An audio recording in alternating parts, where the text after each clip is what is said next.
Boa noite, pessoal. Primeiramente, queria que vocês contassem um pouco com a paciência. Eu estou, acredito, mais suado do que todos vocês. Está bem quente hoje e eu vou tentar ser breve na minha devocional aqui, mas tentar falar ao coração de vocês como esse assunto tem falado ao meu. Vamos orar antes de qualquer coisa, pedindo a direção de Deus. Senhor Deus, te agradecemos, Senhor, por esses dias que passamos aqui nesse sítio. Dias esses, Senhor, em que pudemos contemplar e sentir, tocar com as nossas mãos, Senhor, a Tua criação. Fomos abençoados diariamente por ela. Por mais que tenhamos sofrido, Senhor, com calor, à noite tivemos, Senhor, no regozijo do refresco dos ventos, Senhor. E a Tua presença, Senhor, por meio da pregação da palavra, da comunhão, Senhor, é o que trouxe, Senhor, o alívio, o baluarte que pudemos sentir, Senhor, na comunhão entre os irmãos. Te pedimos, Senhor, agora que nesse momento o Senhor não deixe de se fazer presente aqui. Senhor, auxilie, Senhor, a mim, primeiramente, Senhor, para que as minhas falhas, Senhor, não atrapalhem, Senhor, com que o Teu Evangelho atinja o coração de cada um aqui. E abra, Senhor, o coração e mentes, inclusive o meu, para que essa palavra, Senhor, nos faça mudar e andar ainda mais, Senhor, na batalha que temos, Senhor, pela nossa fé. É o que te pedimos, te agradecemos em nome de Jesus. Amém. Primeiramente, eu queria dizer para vocês, talvez nem todos saibam, mas sempre que a gente tem a nossa reunião da junta diaconal, um dos nossos irmãos ali, um dos diáconos, precisa preparar uma palavra, uma breve devocional. E o assunto que eu vou trazer para vocês hoje acabou calhando, né? Deus acabou direcionando, porque eu já queria conversar basicamente sobre isso com os diáconos da nossa igreja. E depois dessa série de pregações que o Fernando fez sobre Timóteo, sobre a questão de como a gente deve olhar os nossos líderes, os bispos e diáconos, como a gente escolhe, o que a gente deve procurar. Um versículo especial ficou martelando na minha mente, e aí quando o pastor pediu para a gente trazer uma devocional, eu sabia que era sobre esse tema que eu gostaria de falar. Para quem não se recorda, a pregação do Fernando foi ali em Timóteo, em 1 Timóteo 3, e eu queria inicialmente ler com vocês o versículo 2, que é de onde eu tirei ali o principal ponto que eu gostaria de tratar essa noite. 1 Timóteo 3, 2 diz o seguinte: é necessário, portanto, que o bispo seja irrepreensível. E aí ele vem, esposo de uma só mulher, temperante, sóbrio, modesto, e por aí vai. Eu não sei se vocês lembram, e assim, eu não estou aqui para tentar refazer a pregação do Fernando, até porque eu acho que ela foi completa o suficiente para nos fazer entender, mas essa palavra irrepreensível me pegou muito, porque além de eu ser crente, eu também sou um oficial na igreja, mas eu fiquei pensando assim, a gente já teve estudos, não só com o Fernando, com o nosso pastor, e a gente sabe que apesar desse texto ser voltado aqui, ou estar estruturado para mostrar qualidades dos oficiais da igreja, de um pastor, de um diácono, isso é uma necessidade de todo crente. As características, os exemplos que ele dá aqui não são menos importantes na vida de cada um da igreja, seja homem, seja mulher, independente do seu cargo ou função na igreja. O puritano inglês Richard Baxter, ele disse sobre esse trecho o seguinte: o bispo deve ser um homem dedicado ao serviço na igreja e à promoção do reino de Deus. Essa parte bispo aqui a gente pode tirar, porque a gente poderia dizer todo homem, todo crente deve trabalhar para a promoção do reino de Deus. Ele deve, continuando, né? Ele deve ser um exemplo de amor e ao próximo em suas ações. O que me fez muito pegar esse tema é que eu sei, porque isso passa no meu coração e provavelmente passou no de vocês, que quando a gente pensa em o que é uma pessoa irrepreensível, com certeza a gente pensa, é uma pessoa que não faz isso, que ela não faz aquilo e que ela não faz aquilo outro. Provavelmente a gente pensa, não mata, não adultera, não é violento, não é dado ao vinho, como o próprio texto diz. Só que quando a gente começa a pensar na nossa vida cristã, a gente vê que uma pessoa irrepreensível, uma pessoa cheia do Espírito Santo, não é uma pessoa só que deixa de fazer algo, uma pessoa que vive numa inércia, vive fugindo, criando barreiras como os fariseus faziam. É uma pessoa que deixa de fazer coisas, mas ela também pratica boas obras, pratica o bem. Pensando nisso, eu sei que muitos dos irmãos que estavam aqui não pegaram essa sequência de estudos que a gente fez há um tempo na nossa igreja sobre os 10 mandamentos. Eram estudos na escola dominical, mas eu sei que isso marcou muito a minha vida porque me fez ver o evangelho de uma forma diferente. E por que eu queria falar isso? Quando a gente faz o estudo sequenciado ali no Catecismo Maior sobre os 10 mandamentos, a gente vê o seguinte: se a gente lê a pergunta 99, ela diz: que regras devem ser observadas para a boa compreensão dos 10 mandamentos? Nessa resposta específica, ela separa em alguns parágrafos, e no quarto, ela traz uma coisa que a gente não ouve na igreja. Que quem não fez uma leitura, quem não fez um estudo debruçado sobre isso, não sabe. E diz o seguinte: que onde um dever é prescrito, o pecado contrário é proibido. E onde o pecado é proibido, o dever contrário é prescrito. Assim como onde uma promessa está anexa, a ameaça contrária está inclusa. E onde a ameaça está anexa, a promessa contrária está inclusa. Eu sei que é um texto, às vezes, que pode parecer meio confuso, mas basicamente o que ele está dizendo é: se aquele diz não, o contrário deve ser efetuado. Se ele diz que para uma atitude tem uma promessa, se você não tomar aquela atitude, você tem uma maldição. E em Efésios 4:28, não precisem abrir, ele diz o seguinte: aquele que furtava, não furte mais. Ou seja, ele está dizendo, não faça isso, não roube. Só que ele diz, antes trabalhe fazendo com as próprias mãos o que é bom.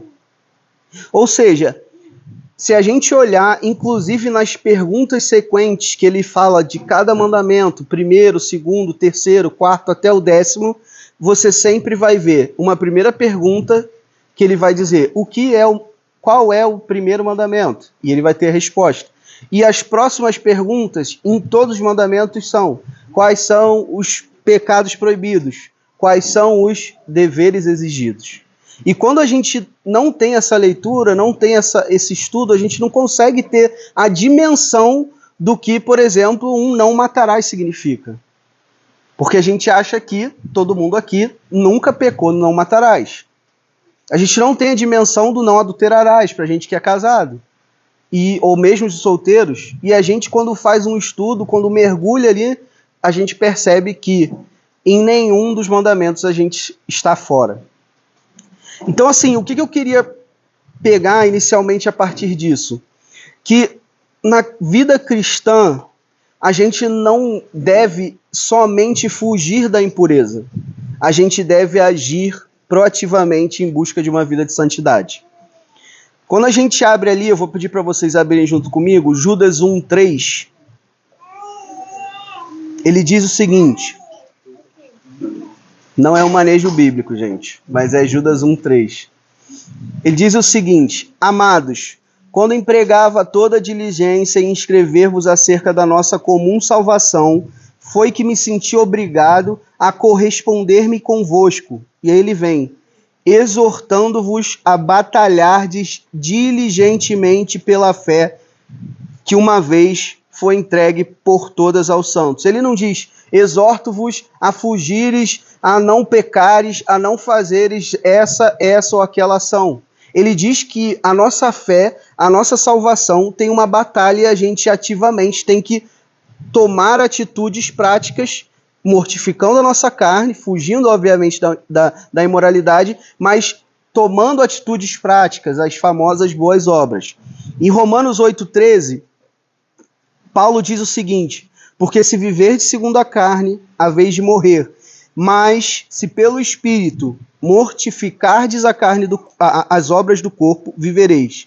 Obviamente que a gente tem a ação do Espírito Santo, mas ele diz, se mortificares, aqui é o mortificardes, é o tu. Ou seja, o Espírito nos capacita, mas é uma ação nossa. Richard Baxter diz o seguinte a respeito desse texto. A mortificação da carne é uma obra do Espírito Santo em nós, mas também requer a nossa cooperação. Ou seja, o Espírito Santo nos capacita, o Espírito Santo muda a nossa forma de enxergar, muda a nossa forma de ver, mas demanda da gente uma atitude prática, se desviar do mal e, ao mesmo tempo, buscar agir de conformidade com as Escrituras. Peço que os irmãos abram em Efésios 4, 22, que eu vou ler um texto onde Paulo está falando ali na carta de Éfeso, para a igreja de Éfeso, e a gente percebe claramente todos esses pontos que eu tenho comentado aqui. No versículo 22 ele começa assim: no sentido de que, quanto ao trato passado, vos despojeis do velho homem. Uma atitude prática, uma ação que a gente precisa tomar, que se corrompe segundo as concupiscências do engano, e vos renoveis. Novamente, uma necessidade de uma atitude nossa. Vos renoveis no espírito do vosso entendimento e vos revistais. Novamente, outra atitude, outro imperativo que o crente precisa tomar uma atitude. Revistais do novo homem, criando segundo Deus em justiça e retidão procedentes na verdade. Se a gente olhar a sequência do texto, a partir do 25, a gente vê, digamos, esse jogo de palavras, esse jogo de ações negativas e positivas que eu estou comentando. Ele fala, depois de tudo isso que eu falei, revestir de um novo homem, renoveis no Espírito de Deus, despojeis do velho homem, ele diz, por isso, deixando a mentira, ou seja, a partir de hoje você não mente mais. O que você tem que fazer? Fale cada um a verdade com seu próximo. Irai-vos, mas não pequeis. Não se ponha o sol sobre a vossa ira. Aí ele diz, aquele que furtava, que a gente leu, não furte mais. Na próxima frase ele diz, não saia da vossa boca nenhuma palavra torpe. Só que ele não para aí. E ele diz, e sim unicamente a que for boa para edificação. E a gente vai vendo que nesse texto, Paulo claramente está mostrando que a vida de santidade do cristão pressupõe abandono do pecado, a gente precisa nos despojar do velho homem, mas lado a lado com isso, a gente precisa praticar boas obras. Nosso pastor muitas vezes já citou esse exemplo de Lutero, que eu vou comentar, que se diz, né, ter sido uma conversa de Lutero com um sapateiro recém-convertido, e que ele fez a mesma pergunta que a gente faz sempre quando a gente se converte. Eu sei que eu não passei por isso, mas eu imagino que seja essa pergunta, porque eu nasci em berço cristão. Mas o que eu não posso fazer? Ele pergunta, como eu posso servir a Deus? Provavelmente na mente dele, ele pensou todas as coisas que ele fazia, como ele agia, e ele fala assim, a partir de hoje, o que eu não posso fazer mais? A resposta do Lutero para ele é, faça um bom sapato e venda-o por um preço justo. Ou seja, aqui já está incluso que você precisa ser diligente no seu trabalho, você não pode ser preguiçoso, e que você tem que ser uma pessoa honesta. Então você abandona a corrupção, qualquer vantagem ilícita que você queira fazer. E aí a gente pensa, mas por que todos nós precisamos ser irrepreensíveis? Por que não só os diáconos, os pastores, os bispos, os presbíteros? Porque, como diz aqui em 1 Pedro 1, 14 a 16, diz o seguinte, como filhos da obediência, não vos amoldeis às paixões que tinhais anteriormente na vossa ignorância. Pelo contrário, segundo é santo aquele que vos tornou, que vos chamou, tornai-vos santos também vós mesmos em todo o vosso procedimento, porque está escrito, sede santos, porque eu sou santo. Por que a gente deve buscar ser irrepreensíveis? E obviamente que como crentes pecadores e nessa luta, nessa batalha, a gente não vai conseguir, porque a gente tem um Deus santo. E ele requer de nós essa vida de santidade. Mateus 5,48 diz: portanto, sedes vós perfeitos, como perfeito é vosso Pai Celeste. John Knox, comentando sobre esse tema, John Knox, para quem não sabe, é um pastor considerado o reformador da Igreja da Escócia e o fundador do presbiterianismo. Ele diz o seguinte: a santidade não é uma opção para os cristãos, mas sim um mandamento de Deus. Devemos nos esforçar para viver uma vida santa em todos os momentos. E aí, muito disso poderia estar pulsando aí no seu coração, na sua mente, mas como então cada um de nós, dentro assim da nossa casa, dentro do nosso meio, como podemos andar de maneira irrepreensível? Simples. Se a gente olhar lá o Salmo 119, 105, ele diz: lâmpada para os meus pés é a tua palavra e luz para os meus caminhos.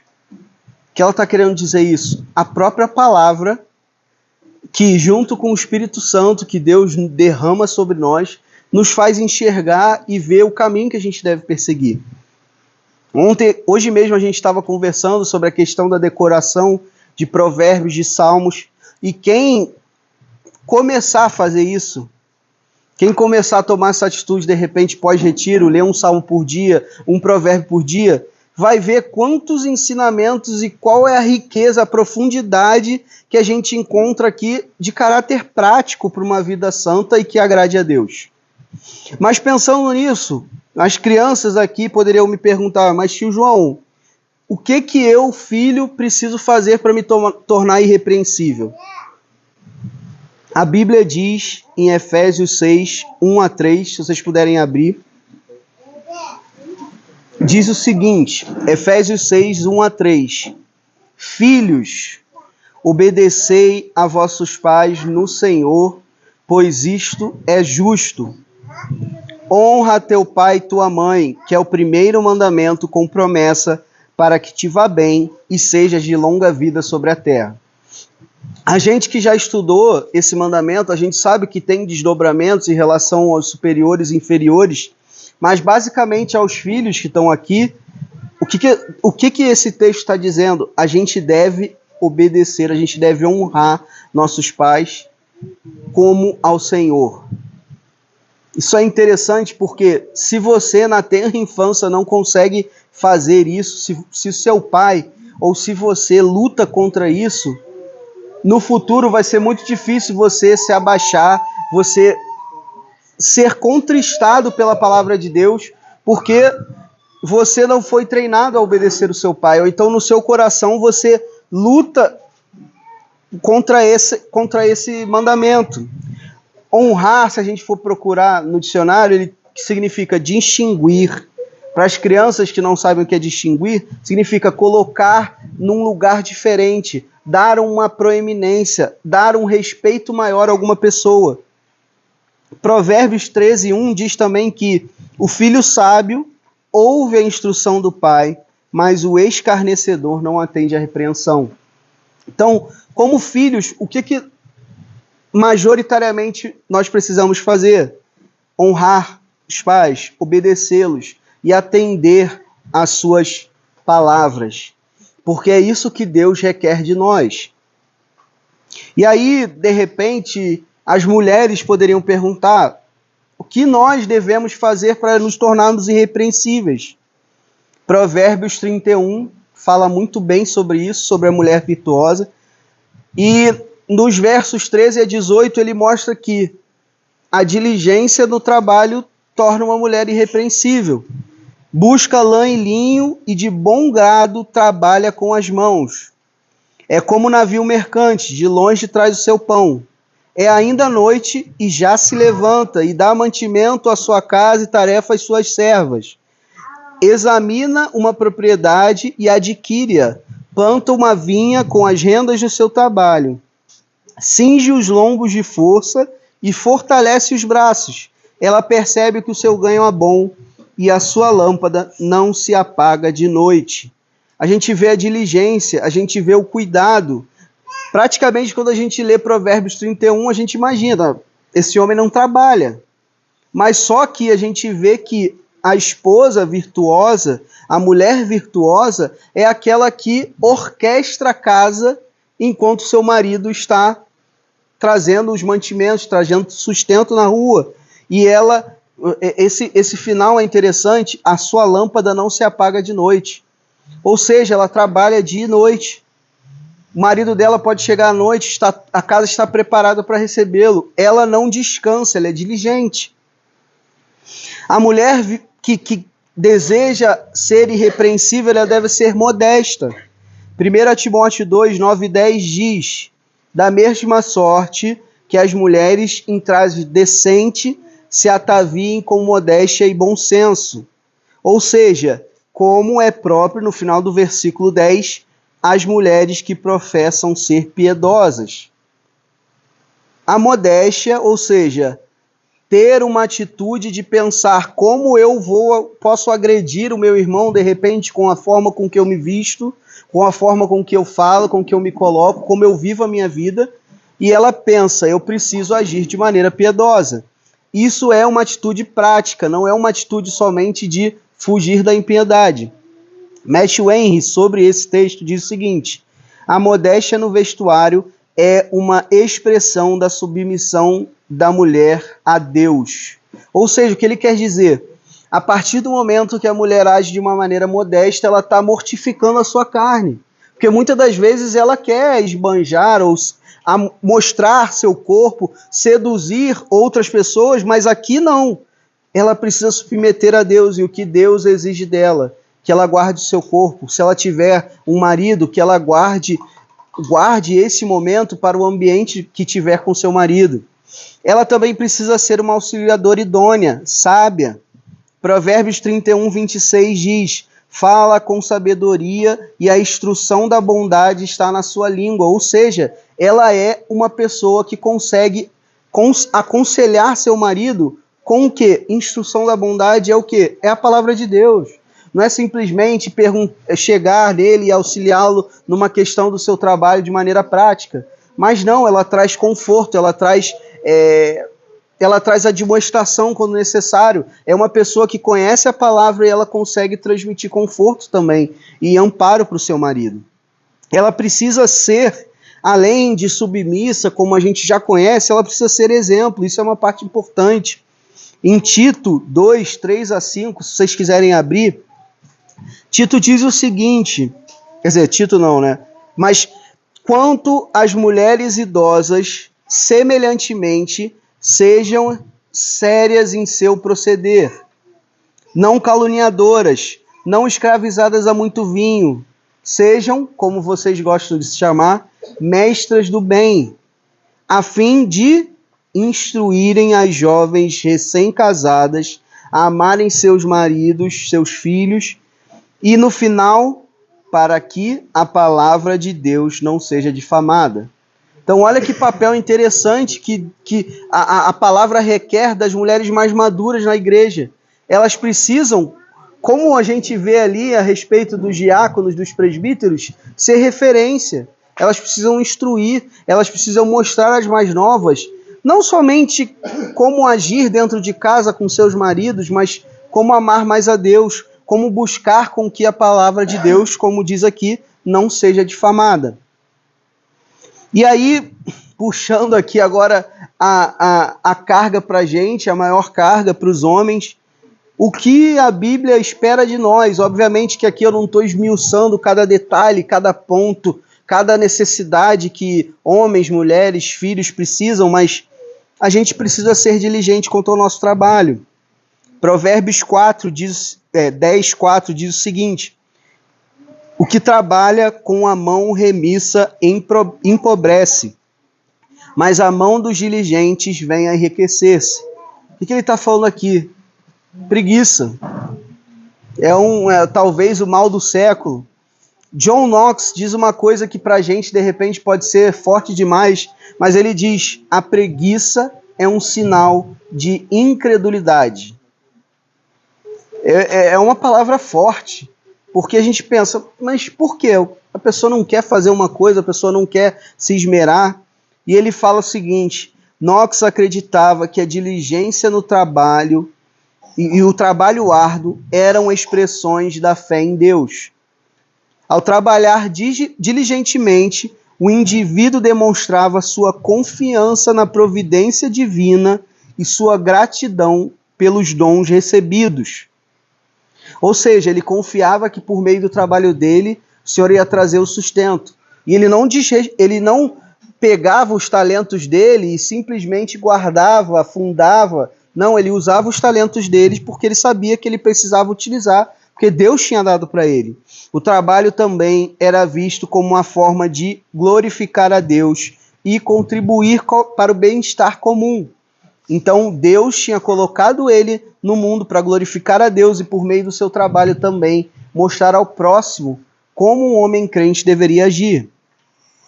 Outra coisa que a gente já sabe, o homem foi feito no seu sangue, na sua formação, lá desde Gênesis, para amar e cuidar da sua esposa.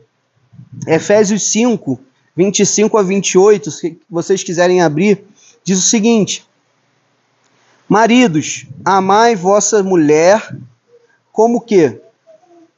Como alguém disse, como o coach ali de relacionamentos explicou que deve ser amado? Não, como Cristo amou a igreja e a si mesmo se entregou por ela.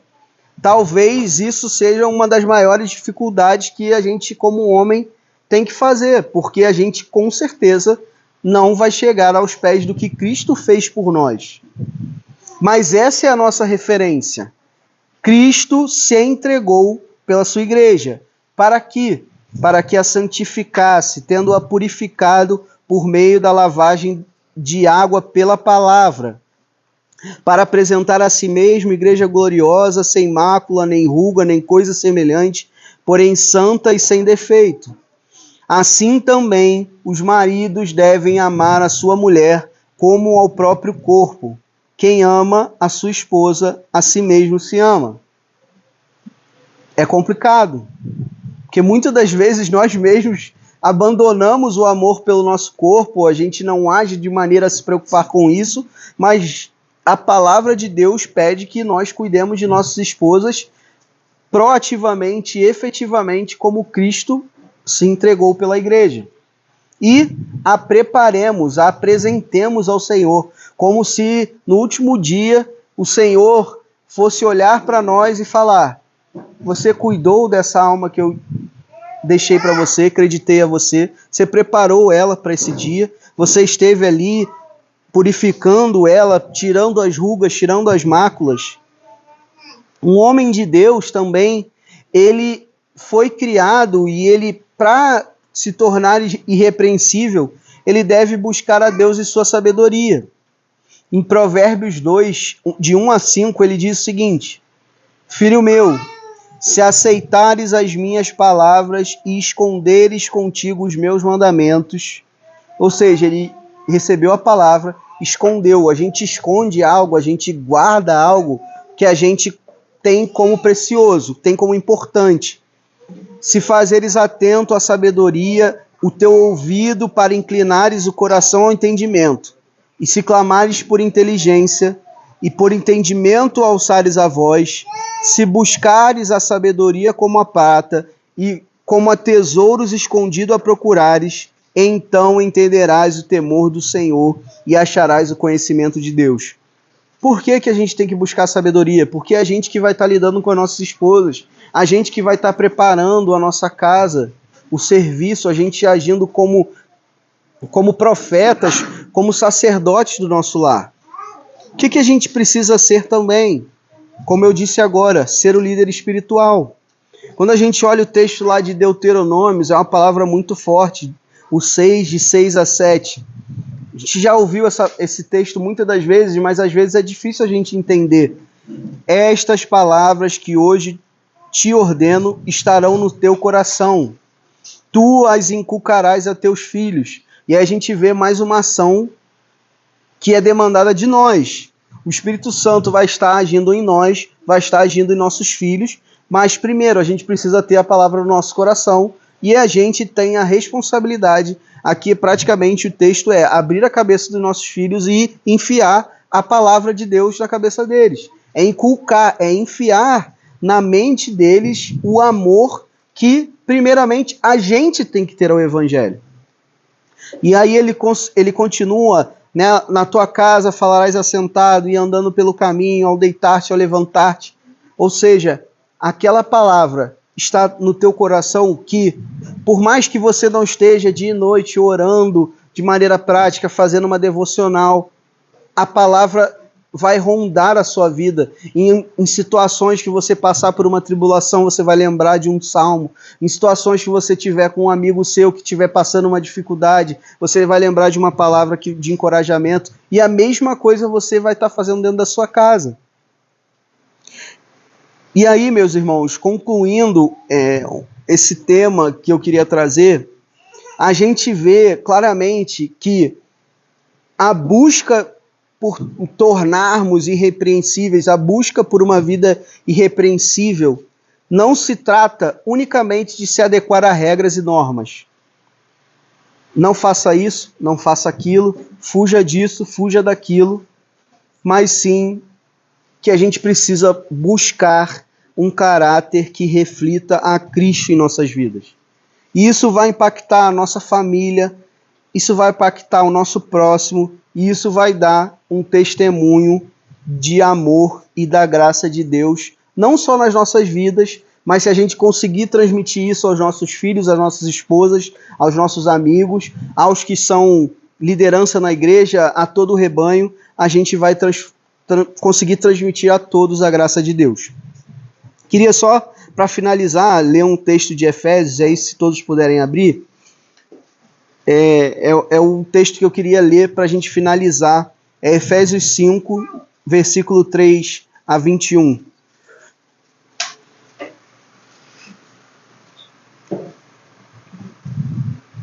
Paulo, mais uma vez, ali exortando aos Efésios, ele diz o seguinte: mas a impudicícia e toda sorte de impurezas ou cobiça nem sequer se nomeiem entre vós, como convém a santos, nem conversação torpe, nem palavras vãs ou chocarrices, nem coisas essas inconvenientes. Antes, pelo contrário, ações de graça. Sabei, pois, isto: nenhum incontinente ou impuro ou avarento, que é idólatra, tem herança no reino de Cristo e de Deus. Ninguém vos engane com palavras vãs, porque por essas coisas vem a ira de Deus sobre os filhos da desobediência. Portanto, fugi deles, não sejais participantes com eles, pois outroras erais trevas, porém agora, despojados do velho homem, entre parênteses aqui, sois luz no Senhor. Andai como filhos da luz, porque o fruto da luz consiste em toda bondade, justiça e verdade, provando sempre o que é agradável ao Senhor.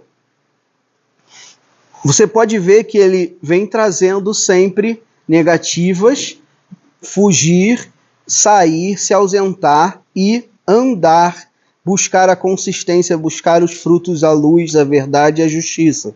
Continuando: e não sejais cúmplices nas obras infrutíferas das trevas. Não sejais, porém, reprovai-as, porque o que fazem em oculto, o só refletir é vergonha. Mas todas as coisas, quando reprovadas pela luz, se tornam manifestas, porque tudo que se manifesta é luz. Pelo que diz: desperta, ó tu que dormes. Desperta, levanta-te de entre os mortos, e Cristo te iluminará. Portanto, vede prudentemente como andais, não como nécios, e sim como sábio, remindo o tempo, porque os dias são maus. Por essa razão, não vos torneis insensatos, mas procurai compreender qual a vontade do Senhor. E não vos embriagueis com vinho, no qual há dissolução, mas, e aí pegando um pouco do que a gente aprendeu nesses dias, né, sobre o Espírito Santo, enchei-vos do Espírito, falando entre vós com salmos, entoando e louvando de coração ao Senhor, com hinos e cânticos espirituais, dando sempre graças por tudo a nosso Deus e Pai. Em nome de nosso Senhor Jesus Cristo, sujeitando-vos uns aos outros no temor de Cristo. Era isso que eu queria trazer para nós, irmãos, para que a gente consiga refletir que a vida cristã, por mais que difícil seja, o Senhor nos demanda sermos irrepreensíveis, não pela nossa própria força, mas buscar nos encher do Espírito Santo, para que com isso a gente consiga tomar atitudes práticas e dia a dia nos mortificar a nossa carne, despojar do velho homem e nos revestir de um novo homem segundo Cristo, segundo a glória de Deus. Vamos orar? Senhor Deus, somos frágeis, fracos, miseráveis, mas unicamente, Senhor, por meio do Teu Espírito Santo, podemos agir próximo, Senhor, do que seria a conformidade com a Tua palavra. Te pedimos, Senhor, a todos aqui, que o Senhor derrame do Teu Espírito Santo e fortaleça a Tua igreja, para que nós possamos, Senhor, batalhar, para que nós tenhamos força para batalhar pela nossa fé. Que nós não façamos, Senhor, com que o Teu sacrifício tenha sido, Senhor, em vão. Que nós busquemos dia a dia a mortificar a nossa carne. Que por mais que difícil seja lutar contra desejos pecaminosos que estão grudados em nós, que nos impulsionam a fazer o que a Tua lei nos diz o contrário, que o Senhor nos capacite para isso. Fortaleça, Senhor, os homens da Tua igreja, fortaleça, Senhor, a liderança da Tua igreja, para que o viver irrepreensível, Senhor, só seja única e exclusivamente a consequência de uma vida prática de santidade no nosso dia a dia. Que possamos, Senhor, ajudar uns aos outros, que possamos, Senhor, buscar o conhecimento da Tua palavra cada vez mais. É o que te pedimos, Senhor, e oramos agradecidos, Senhor, porque esse conhecimento, Senhor, essa instrução só nos é permitida, Senhor, só nos é possível, primeiro pela morte do Teu Filho por nós, mas também pelo abrir, Senhor, dos nossos olhos pelo Espírito Santo. E que isso nos mova, Senhor, a agir de maneira prática, a nos tornarmos cada vez mais irrepreensíveis, Senhor, consoantes a Ti, o nosso Deus santo e perfeito. Em nome de Jesus é que te oramos e te agradecemos por tudo que o Senhor tem feito por nós. Amém.